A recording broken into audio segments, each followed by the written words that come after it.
បងអាណាជាបាសួស្ដីបងប្អូនទាំងអស់គ្នាចាបន្ទាប់ពីបងប្អូនបានរៀនបានយកចំនួន7បូកឲ្យចំនួនមានមួយខ្ទង់នេះត្រូវអត់កូនចានៅក្នុងវីដេអូនេះអ្នកគ្រូនឹងបន្តចំណុចទៀតគឺអ្នកគ្រូនឹងយកចំនួន8បូកឲ្យចំនួនមានមួយខ្ទង់ចាអញ្ចឹងសូមបងប្អូនមើលមកលើក្តារខៀនទាំងអស់គ្នានេះគឺជាផលបូកដែលមានជួរឈើផងជួរដេកផងយើងអ្នកគ្រូនឹងចាប់ផ្ដើមសូមកូនមើលអ្នកគ្រូចង្អុលនេះគឺក្របបាល់របស់យើងគឺមានចំនួន8ទីឯក្របបាល់ហើយមានសញ្ញាខ្វែងត្រង់ចំណុចកណ្ដាលនេះគឺមានន័យថាអត់មានក្របបាល់ទេអញ្ចឹងបើសិនជាក្របបាល់8បូកឲ្យអត់មានក្របបាល់បានប៉ុន្មានគាត់ចានៅតែស្មើ8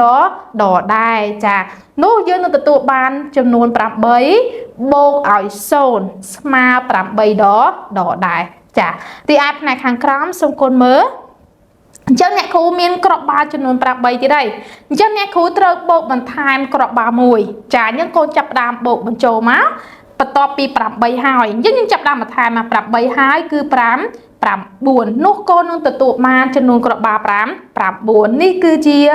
ចំនួនផាបូកត្រូវអត់ចានេះគឺ8បូកឲ្យ1ស្មើ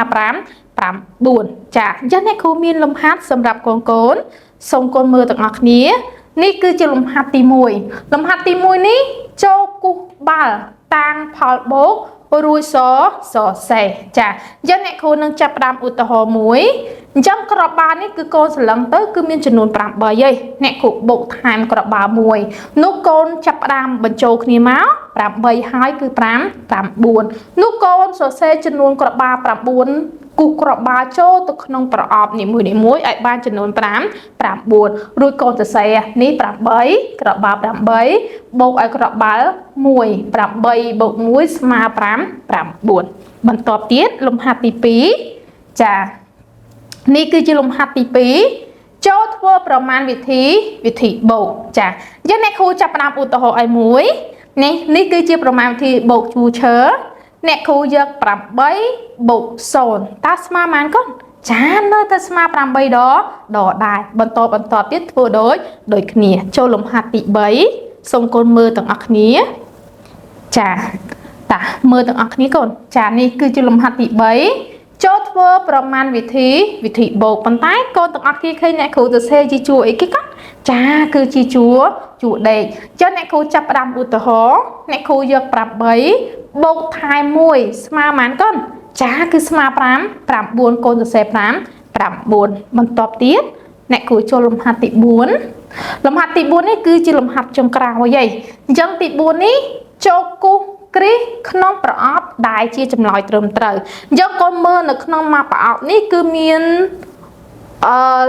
ផលបូកជំរើសចំនួន4នេះគឺជំរើសទី1ទី2ទី3និងទី4តើក្នុងចំណោមផលបូកជួរដេកទាំងអស់ហ្នឹងមួយណាដែលបូកទៅឃើញចម្លើយត្រឹមត្រូវអ្នកគ្រូចាប់ដើមដំបូងគេ